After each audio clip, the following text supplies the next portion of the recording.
Right. As I mentioned earlier, David Yorkshire stole a great deal of my thunder by addressing the question of sociologists and their perspective on society. What I wanted to speak about was prejudice and its roots in the liberal mind. Prejudice is something which we are constantly accused of. The first thing anybody says to a racial nationalist usually is you're prejudiced against coloured people. The fact that we've got rational arguments is usually overlooked. Everything is located in the minds of the liberal in hatred and prejudice. Prejudice is assumed to be negative. When people use the term prejudice, it is automatically assumed that you are prejudiced against something. It never seems to cross the mind of the liberal, and I'll explain why I'm talking about liberals, not left or right, later on.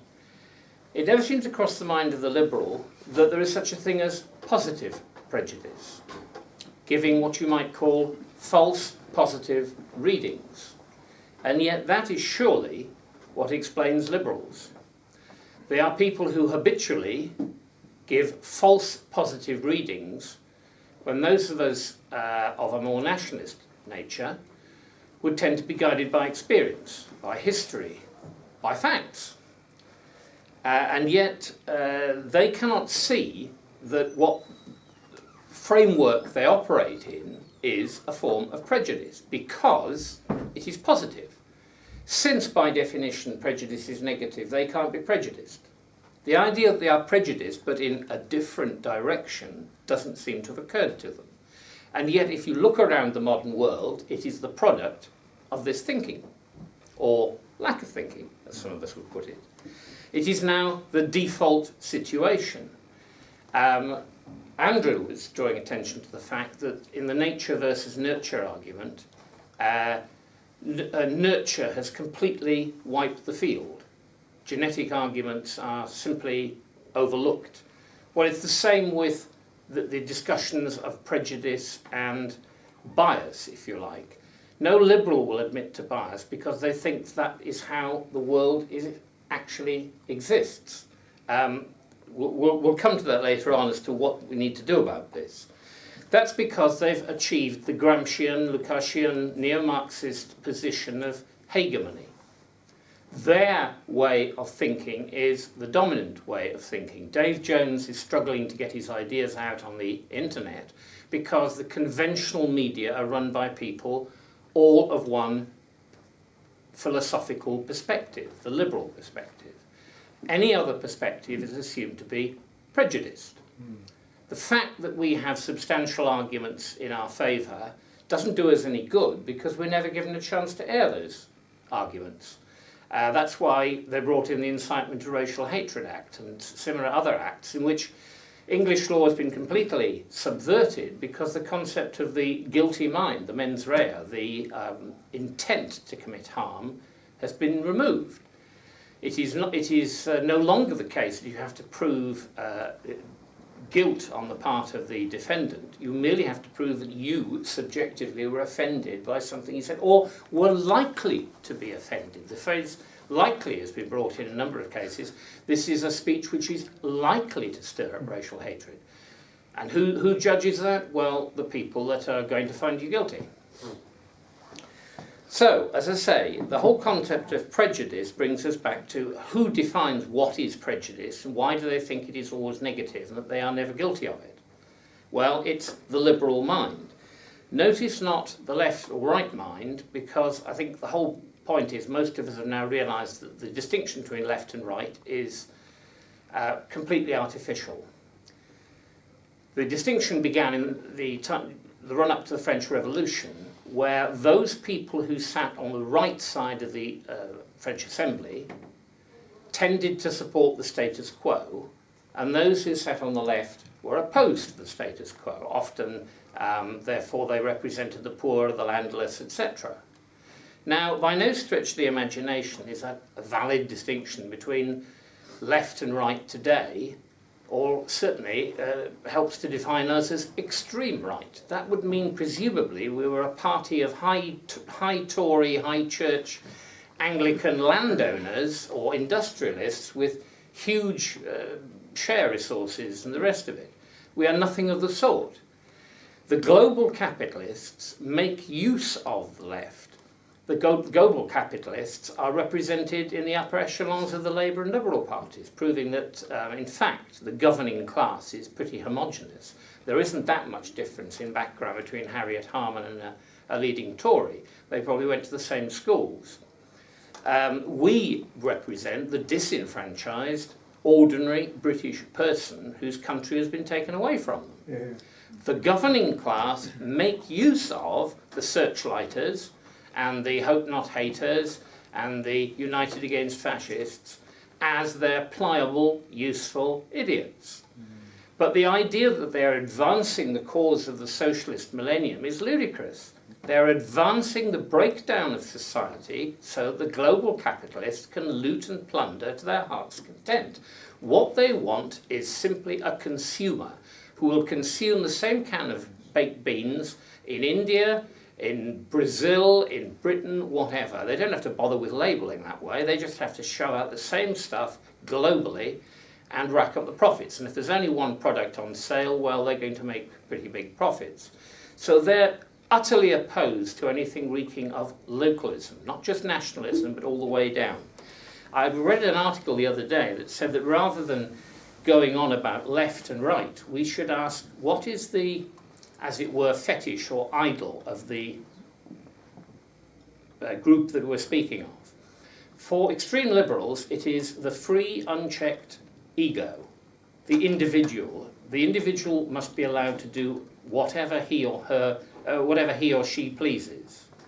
So they fetishize the idea of the untrammeled individual and consequently go on about things like gay rights and free abortion and the rest of it. The individual must not be constricted in any way.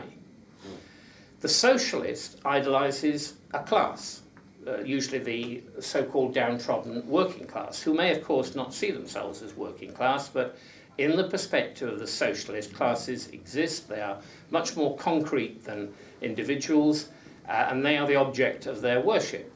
And then for us nationalists, it's the country as a whole, and for racial nationalists, in many cases, it can be a transnational or supranational entity like the white race. So rather than talking about left and right, you might get some traction on the field of politics by asking what is the object of the person's attention, the object of their concern. And David Jones mentioned, of course, the 14 words. So as racial nationalists, we are motivated by the well-being of the white race and a future for our children.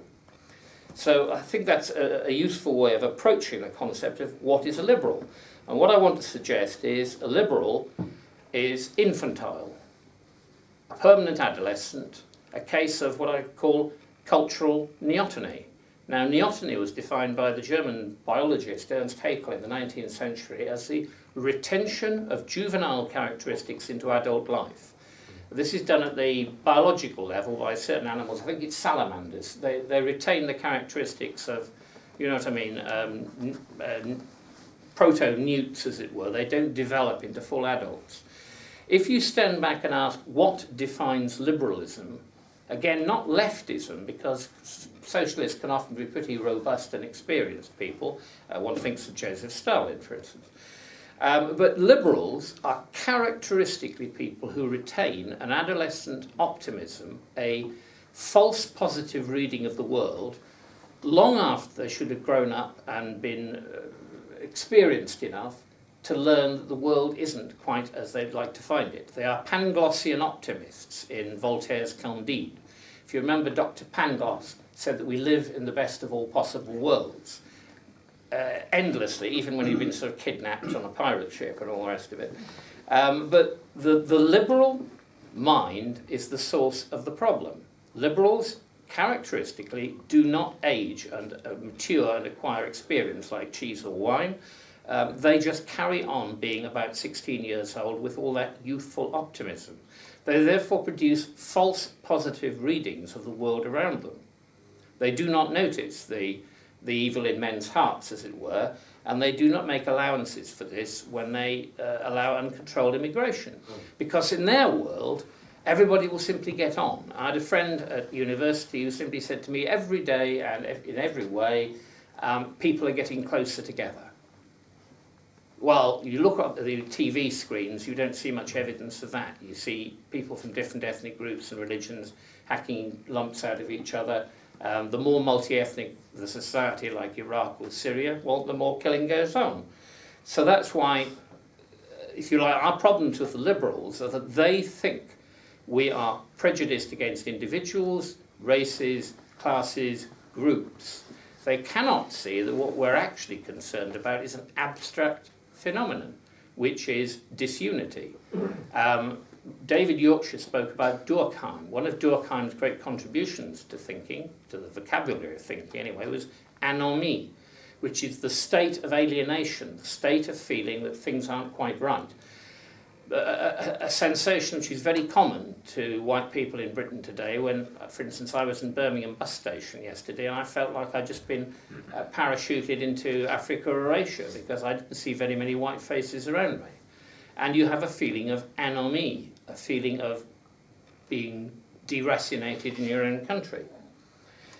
Now, this in turn leads on to what liberals have been doing in sociology.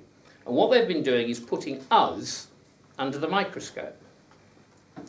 Now, David Yorkshire has pointed out that anthropologists and sociologists very often came from a particular ethnic group which has reasons to be feeling marginalised and alienated. But if you think about it, the whole phenomenon of the social scientist begs questions. To study something, to put it under the microscope, is automatically to assume it is something different, alien, worthy of study, but it also both belittles and diminishes the phenomenon being studied and builds up the self-image of the person doing the studying. If I study you, I put you under the microscope, I treat you as a specimen to be observed, but not as a person. This, I think, is one of the reasons why we've seen a proliferation, going back to that classic work, The Authoritarian Personality, produced by the Frankfurt School of Marxists, which has no scientific basis whatsoever. It's basically a free creation of the Frankfurt School's collective mind. They basically put together all the things they disliked about right-wing Germans, nationalist Germans, labelled it the authoritarian personality and gave it as many negative characteristics as they possibly could. That concept has gained massive traction. It's a totally Marxist concept, but like a lot of the myths that David was talking about, it's gained traction. It's become the default assumption is that there's a thing called the authoritarian personality, and right-wingers or nationalists of all sorts belong in that bag. So liberals do not approach the National Front, the BNP, the BDP, whatever, with an open mind. They approach it with a mind which is already governed by the assumption that the person they're dealing with is an authoritarian personality. Frankfurt School fits the bill. They approach the evidence with that fixed concept at the back of their minds. This simultaneously makes them feel superior. One of the key elements of the liberal mind is the feeling of moral superiority. It's also a reason why they refuse to learn from the past. One of the arguments you can never use about a liberal is that nobody's ever tried doing a multi-ethnic society before, but if they have, it's generally been a mess. Most multi-ethnic societies you can look at around the world or in history have ended up in bloodshed and tears. They don't want to know about history. History is a closed book. Why? They are future-oriented. There's a clue. They're really substituting secular faith in the millennium for a religious faith. They're future-oriented in the sense that they're obsessed with the idea of arriving at this goal of a world in which there are no races, no classes, no gender differences, no homophobia, another neologism we could do without. But at the back of that is a Marxist belief that everything can be divided into power structures. But you can take any phenomenon like sex or gender and say that there's a winning group or a powerful group or a dominant group and a losing group. So it's got to be men are a bad thing because they're in charge, women are a good thing because they're oppressed. Gay rights, you know, homosexuals are oppressed. Straight people are the oppressors. Similarly, white and black. These people will refuse to accept that blacks can be racist because they don't have the power structure. In other words, the fact they might be obsessed with anti-white hatred is neither here nor there because they haven't got the power structure, according to the liberal mind. So at the back of their minds is, as I say, a pseudo-objective belief in their own moral superiority and rationality. And yet, looked at from our point of view, they're everything but rational. They refuse to be guided by empirical experience, by the facts of the case. They refuse to be guided by history, yet they retain a belief in the coming millennium, which is going to be achieved by legislation banning incitement to racial hatred or any other mechanism that they can invent to keep us under control. So the final point I wanted to make is very simply, when are we going to study them as the odd phenomenon? Because the whole point of their studying us, I mean, you think of the number of books that are coming forth from people like Matthew Goodwin on the rise of UKIP or the BNP or whatever, it always assumes, by definition, that the scientist is the objective, rational, normal person explaining to the rest of normal society what these odd people, these nationalists, why their brains function in this peculiar way. Well, that is to say that we are peculiar in the first place. But as Edith pointed out, we're not peculiar. But by putting us under the microscope, we are reduced to being a scientific object worthy of attention, an anomaly, a phenomenon that's got to be explained. Therefore, they make us, just by the sheer fact of writing a book about us as if we're a strange creature from Mars, by doing that, they automatically distance us from the population and make us appear more alien, more sinister, more threatening than, of course, we are. What is strange is that we are not simply inverting this. Now, we don't have the power structures. For once, Marx might be right, and he who holds the power structures and the hegemonic thinking has obviously considerably more power than those of us that are forced to rely on the odd internet broadcast. But the obvious way to counteract what the left are doing to us, or the liberals, sorry, I contradicted myself, what the liberals are doing to us is to put the liberal mind under the microscope. What we need is a Jonathan Bowden, or perhaps a more scientifically oriented person, to do a sociological or psychological in-depth study of what makes liberals tick, to bring out their sheer strangeness. And their strangeness is their infantilism, their retention of juvenile characteristics into adult life when they really should have learned better. It's as if all the information in the universe is just floating past them, but they're immune to it because they are anchored in their own self-righteous belief that they are bringing about the coming millennium. They are on a religious mission to save us poor sinners from our wicked, right-wing, authoritarian, nationalist thoughts, cleanse our minds of all these impurities, and, if you like, rebaptize us in the waters of pure liberalism, so we arise, shining raiment, and all the rest of it. You get the picture. Yes, it should. Really, all liberal meetings should end with "Hallelujah, praise ye the Lord" or something, because that is a secularized version of the sort of thing you might have imagined in the Judean desert. You know, with a lot of guys in long robes looking like extras from the life of Brian, you know, singing "Always Look on the Bright Side of Life." Anyway, end of speech. That is a point I'm now willing to take questions on. Thank you. There was a conference a couple of weeks ago in London, at University College London, and it was called Intelligence. And one of the people who gave a paper there looked at why is it that liberals dominate universities, and his finding was not that they were more intelligent than non-liberals. What would you say to that? They network better than we do. Yeah. Well, actually, Henri Demand, a Belgian, he's a Belgian socialist politician. He wrote, I've never read it because I just haven't had time to sort of accumulate it, but he wrote in the 20s a classic treatise which was Why Are Academics Like Kids? And he said basically because all they really want is lots and lots of sweeties, and they get very, very upset if they don't get the sweeties on time. It's just the same. I mean, I'm an ex-academic in the sense I wasn't allowed to carry on with my career because of politics. But if you've been on the inside of a university, you realise that the history man is very, very true. Most academic life consists of bitching, backstabbing, trying to get above the other person. Most book reviews are written either by your best friend or your worst enemy. You can always tell which from the first sentence, you know, this is a load of crap. Or this is the most fantastic book ever invented. Remember, they edit each other's books and things like that. I mean, it's all very incestuous. But the point is, it's a closed shop. Liberals are dominant universities because they recruit each other. They are, in fact, how can I put it, groupist. They only like each other. Anybody who has a heterodox thought. The whole point is it's meant to be for rational discussion.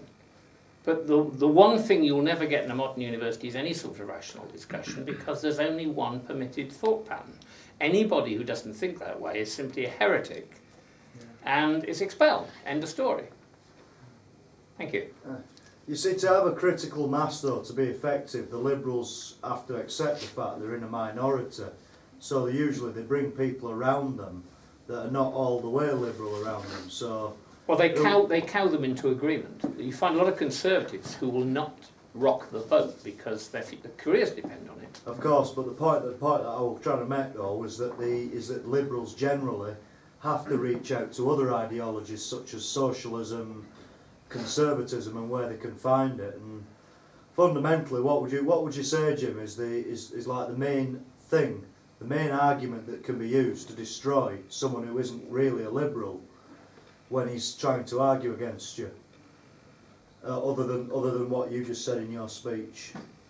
Well, the whole point is they try to avoid arguments. I mean, at no stage in my career has anybody actually, if you see what I mean, put me on trial, because if I were put on trial, I might be able to defend myself. But the whole point about the system, I'm not just speaking about my experience, but obviously about plenty of other people who've lost their jobs, like Arthur lost his job as a bus driver. The whole point is it takes place behind closed doors. It's done by anonymous committees. It's done by people you never meet. You never know what the charge is. You never know, therefore, how you can defend yourself against it. It's just that when you apply for a job, you suddenly find that you're not getting it. Door slam in your face. So you get the message, but it's very Kafkaesque, but you can't actually say X is responsible. So would it be more appropriate then to call them liberal supremacists because they consider themselves superior? They definitely consider themselves to be morally superior. That's why they have no hesitation in consigning you to the outer darkness, because you're a willful sinner. You're intelligent enough clearly to know the difference between right and wrong, and you have wickedly, rather than foolishly, chosen the wrong path. And this is down to the pure evil in your soul, which is where the authoritarian personality comes in, which is trying to pin down the nature of this evil. Yes. But of course we don't see it, we don't see the whole structure, but it is now the default situation in the media generally. Well, could I give you a brief little tale then? Because I was approached by a gentleman in my hometown who's quite well known, intelligent bloke, reads a lot of books, and I've always spoken to him, and he comes up to me one day, he says, "Dave, that's it, given you enough chances, you've not changed your views, don't ever talk to me again." Childish reaction. Yes. Something is foot. And do you know why he did it? Because there are a bunch of scooter boys in town, and one of them mistook him for an Asian and gave him a bit of racial abuse, so he took it out on me. So I'd say that backs up what you're saying about him being childish. Yeah, well, that is totally irrational, isn't it? There's no connection between you. It's like blaming us for sort of skinhead violence or something like that. Yeah. I mean, as if we had orchestrated it or were even approving of it. do you... Sorry. Yeah, I taught in a much lowlier institution, from ones that you taught in, Further Education College. But I remember we had one particular principal, Julie Hudson her name was, and she propagated this sort of liberal notion that everybody was capable of achieving the same potential. And we had a discussion about A-level results once, and I said, well, if, say, with the evening classes, we imposed a minimum qualification, then the pass rates would go up. But if we have an open-ended, an open entry policy, obviously they're not going to go up. So she said, you're saying that there are some people who are not ready for A-levels yet. I said, no, I'm not saying anything of the kind. I'm saying there are some people who will never be up to A-levels. You know, it's not within their capacity. You know, and she poo-pooed that a bit, but then we went on to another subject. So from then on, I used to refer in staff meetings, I said we mustn't commit the Hudsonian error of believing that everybody has the same potential. And I'm sure it must have got back to it, but that was a bit of a thorn in their side. But you see, she'd never confront you and have a rational argument about that, because that would expose her to the possibility of being proved wrong. Yes. The whole point about the Liberals is that they don't expose their arguments to any sort of critical discussion. They simply impose it. That's why it's liberal. They are actually the true authoritarians.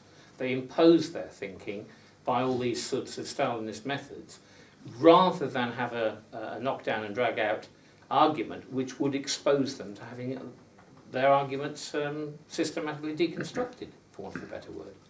Yes. Are they self-deceivers as well? Because they don't let their arguments be discussed by their enemies. They don't even look at their own arguments themselves, do they? Well, that's because of the sort of religious dimension to it. It's a matter of faith. That's why when they claim to be rational, like a lot of rationalists, they're totally irrational. They're irrational about their fundamental assumptions, which are not rational, but they're not willing to expose them to criticism. And that, to my mind, is simply because it's a substitute for a religious faith, which they no longer possess. But the instincts which would normally bring about religious experience, spiritual experience, are shoved into another medium. And end up, it's also to do with the fact that, if you like, and I'm not pushing this too strongly, but it's to do with people believing they're God. If you no longer believe in God, it's not necessarily the case that the God-shaped receptacle is missing from your thinking. It's just that you insert something else into it. And that could very well be yourself. And that's the position of the scientist, because if you think about it, so it's what I would call the panoptic vision or something. A lot of modern so-called rational thinking puts the observer in a position which only a godlike creature could actually logically occupy. And that's because people no longer have a figure of God above them. And you know, most sort of biblical things have an element of humility and self-abasement, and we are God-fearing creatures and all the rest of it. But if you no longer have a God above you, if you're the highest thing there is, then you look down on everything else.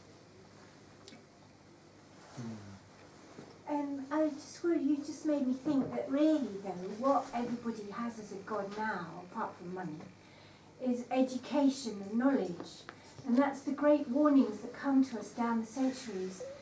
Don't worship knowledge, don't pursue knowledge, don't open Pandora's box, don't eat of the tree of the fruit of knowledge, fruit of the tree of knowledge. Because when you do that, you're trying to be like God, whether you believe in him or not.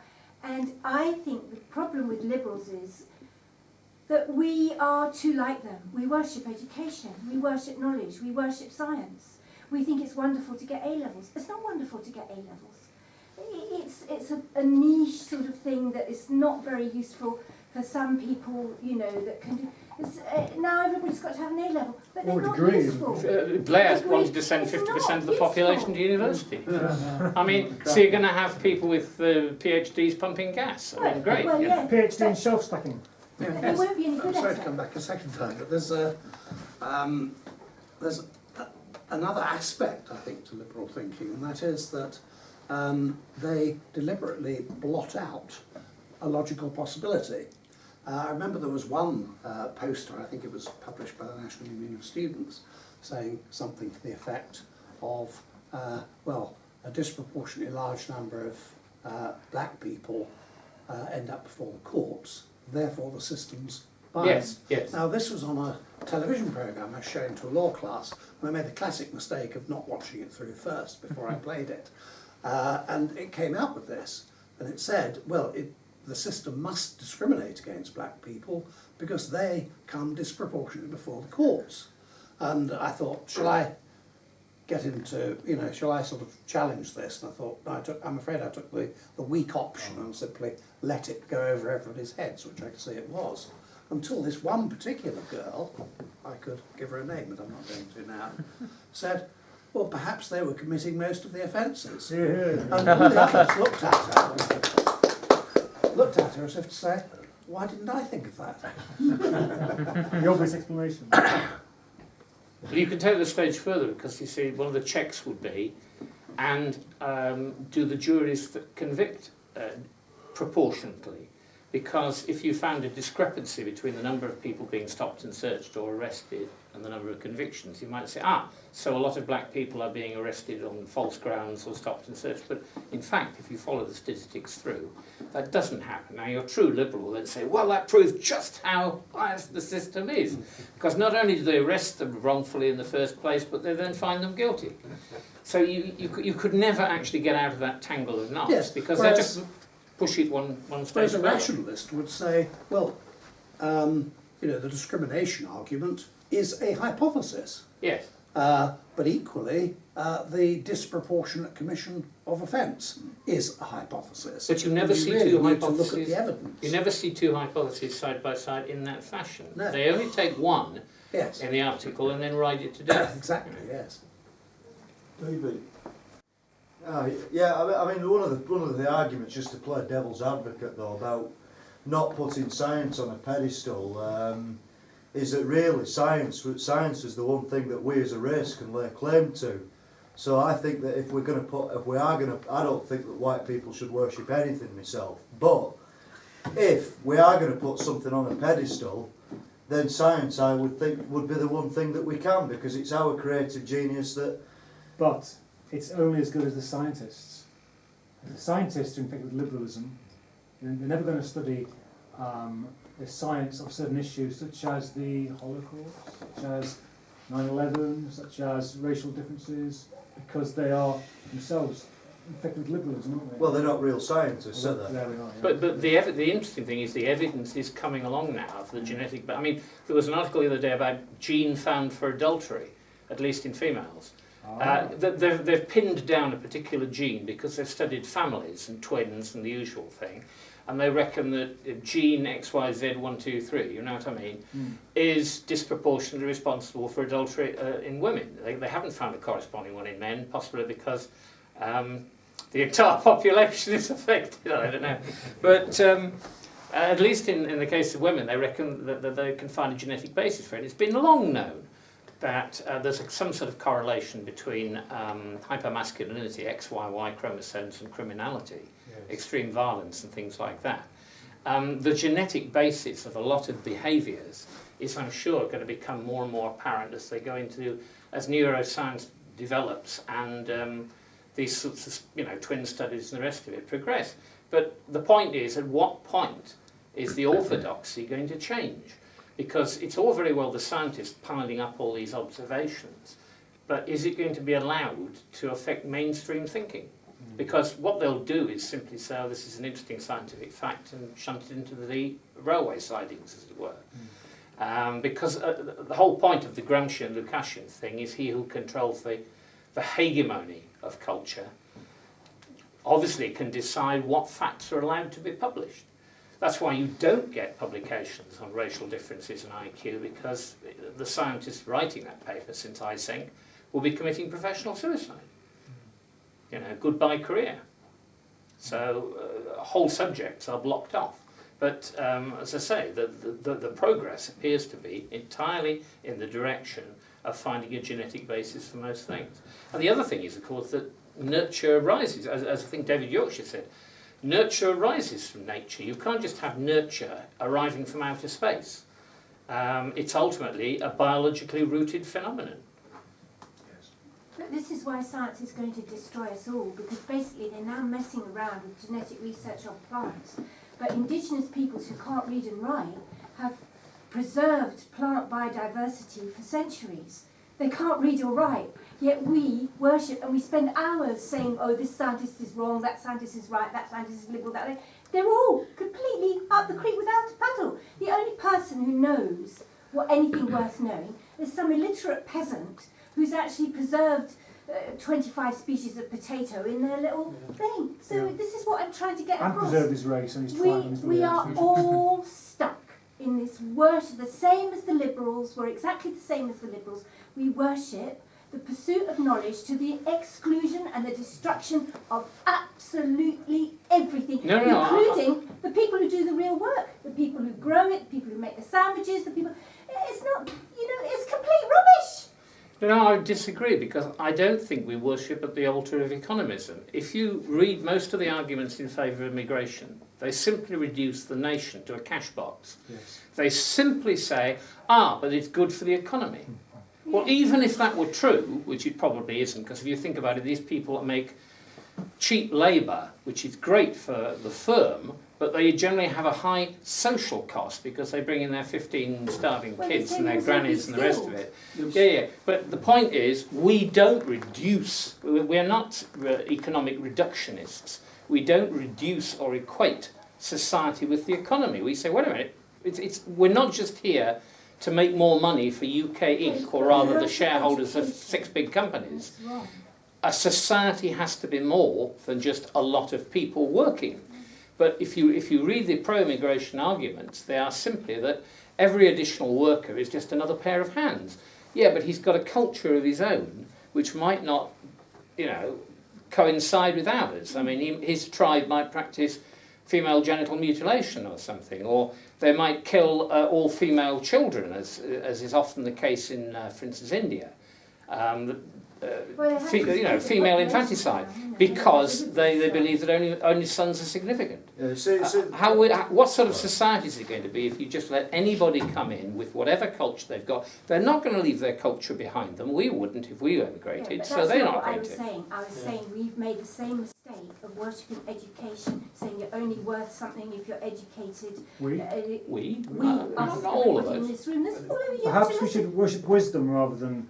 Yes, Well, I think the problem really is it's like to be taken seriously as nationalists, and I certainly speak as someone that actually goes out among, like a lot of people do actually, among regular members of the public, and you're going to be asked questions about education and things like that. And the problem is, I think it's I understand the philosophical basis of what you're saying, but we can't fall into this nihilistic zero growth type mentality where we're not thinking about energy abundance and scientific advancement forward. I mean, even if you go back to the ancient times and the Stonehenge and things like that, the Stonehenge would never have been built and people would never have even tried to figure out where the constellations were in the sky if people didn't have that mind that wanted to learn more things. So I think it's the problem that I have is I think it's a glib way of looking at it, as saying it's an either or, education, no education. I think we have to be asking the question, the right kind of education. Not brainwashing, The other thing is we live in a competitive environment. If we sort of fold in on ourselves and adopt a passive sort of, we're just going to live in a vegetable garden in the Great Northwest or something and cultivate root vegetables and eat simple peasant food. All very well, but we're not going to be able to afford weapons for defence, and we're not going to be able to afford, I live off a generator. I don't have a mains electricity supply in my home. I appreciate the simple things, but again, we have to get it right. Both we have to have the benefits of science, technology, like I was saying, using radio programs to reach people, while at the same time trying to educate people about nature and things like that. And I think it's got to be done. We've got to find practical ways of doing it rather than setting it up as an either or. Look, the problem is is there's nothing wrong with science. It's the fact is it's the banking system in a new world order. Monsanto, all these people, they fund colleges, they fund the medicine schools, and then the doctors prescribe drugs because, and then they try to outlaw herbal remedies and all that. Because everything's driven towards Profit. and the new world order. So it's not impartial. That's the problem. I think the problem is not so much worshipping science, worshipping knowledge or education. It's the fact that people who are in control are bad people. They're liberals, whatever they are. And you've talked about liberals as children, which is never good to have children in control. But with reference to Kerry Bolton's book, Psychopathic Left, which covers liberals as well, do you perhaps also regard them as psychopaths because they persecute people who oppose their worldview? And they don't just not just children. I'm trying to think of the other characteristics of psychopaths. I mean, one of which is a lack of conscience and willingness to use any unscrupulous means. And I'm trying to think what the other ones Lack are. of empathy. Lack of empathy, basically, isn't it? It's basic, but again, that brings you back to the marginal sociologist who's looking at his own society or her own society as if it were an alien. I mean, look at Durkheim. I mean, he was an Alsatian Jew, son of a rabbi, and the rest of it. You can understand why he could be detached from French society, because he was detached from French society, and look at it as an alien phenomenon. But it's much harder to understand why a white liberal wants to look at his own society not as sort of like a close family, but as an alien object whose peculiar workings he has to explain, and if possible, subvert or invert. Because it's always done with a neo-Marxist critical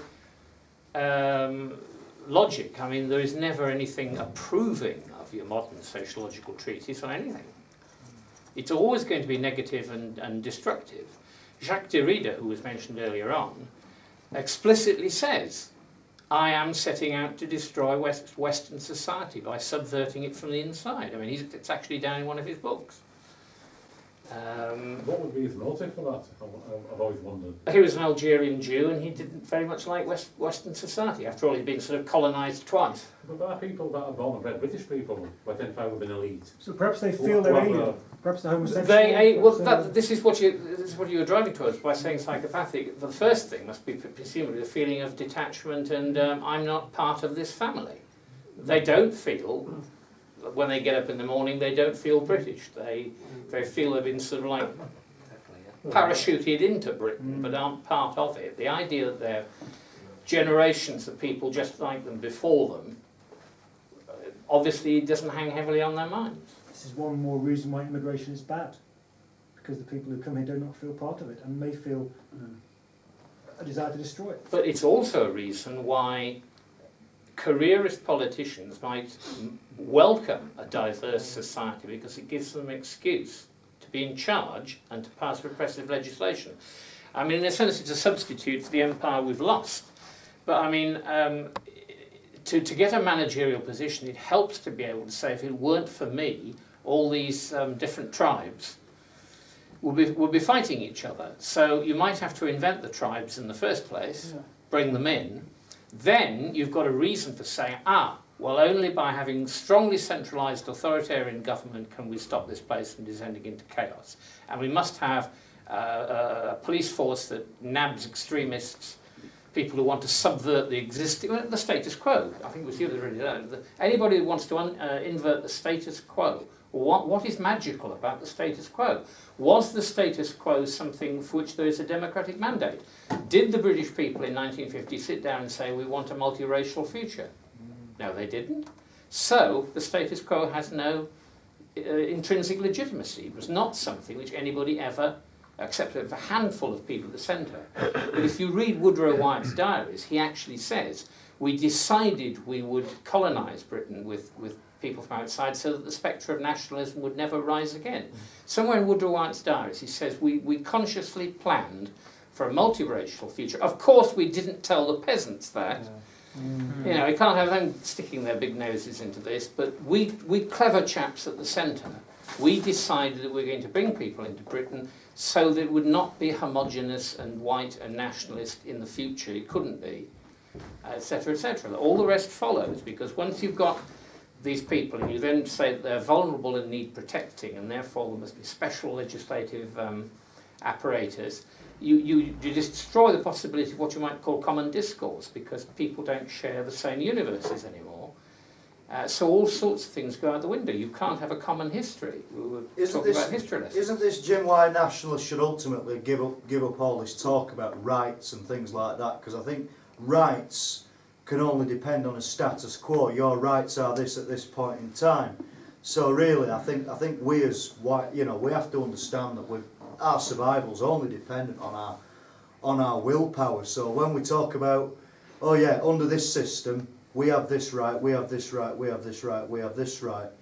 It's all artificial at the end of the day, I mean... Well, it's actually continental, because the concept of rights in Britain has always been rooted in the right of the individual.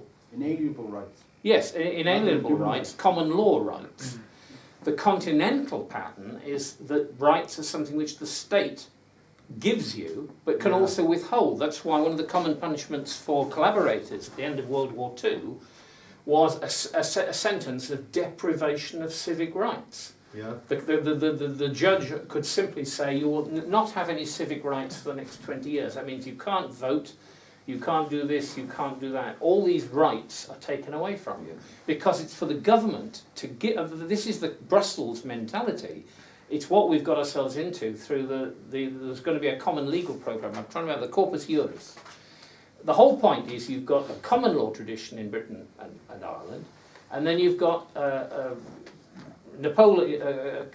Napoleon mentality, which is Napoleon or whoever decides what the law is going to be, what rights you have, what rights you don't have, and it's delegated downwards to the prefect or whoever.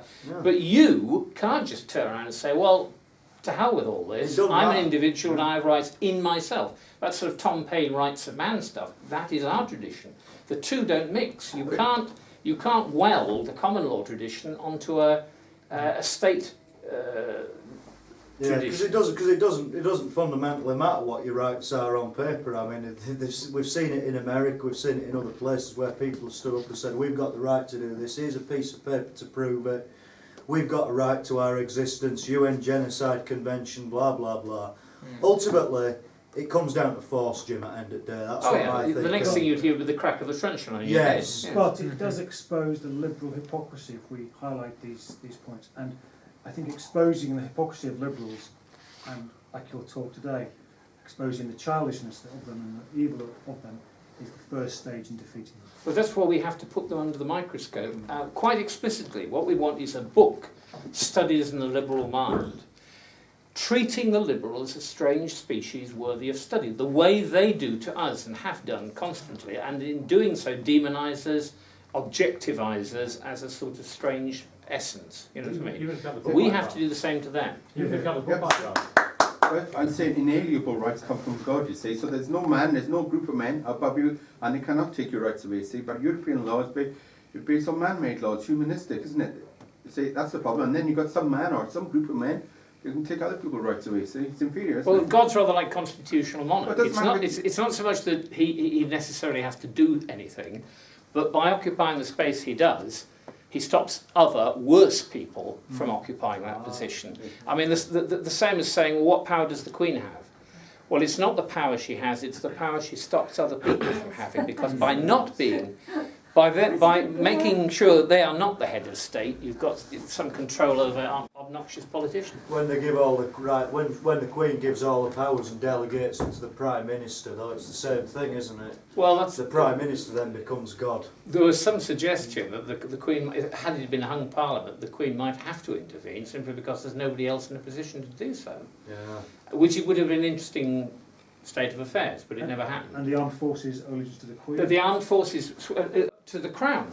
Not even the existing, they don't actually say to the, King George V or something. I mean, it's to the Crown, is it not? Yeah. So that it's to an enduring institution, not even to an individual. The King is dead, long live the King. As soon as one dies, you replace him. It's actually, I do not understand Republicans, because all you'd get in the place of a harmless despot, if you like, who goes grouse shooting occasionally, is some ghastly politician. Well, Or a banker. I'd rather have a despot that have a chance of overthrowing Jim than Bring back a Cromwell. You can still overthrow the Queen if she did something hyper annoying, as it were. But I mean, I can't think of anything she's done recently that causes me to froth at the mouth and turn into a liberal. No. I mean, at the end of the day, that's one of the things that nationalists can agree to disagree on without it causing any problems. I think the more important question is fundamentally addressing this whole issue of everything that the Liberal argues is based on rights. So you demolish the platform on which the concept of rights is built on, and they can't argue. They haven't got an argument, and that's how I always approach it. I always test their surety in this magical thing called a right. Well, I wouldn't necessarily want to saw away the platform I was standing on, if you see what I mean, because the trouble is, they can then say, great, we don't believe in rights either, you're locked up. No. Any other questions? Otherwise, I think we should address the fundamental issue of the remaining food. Yeah.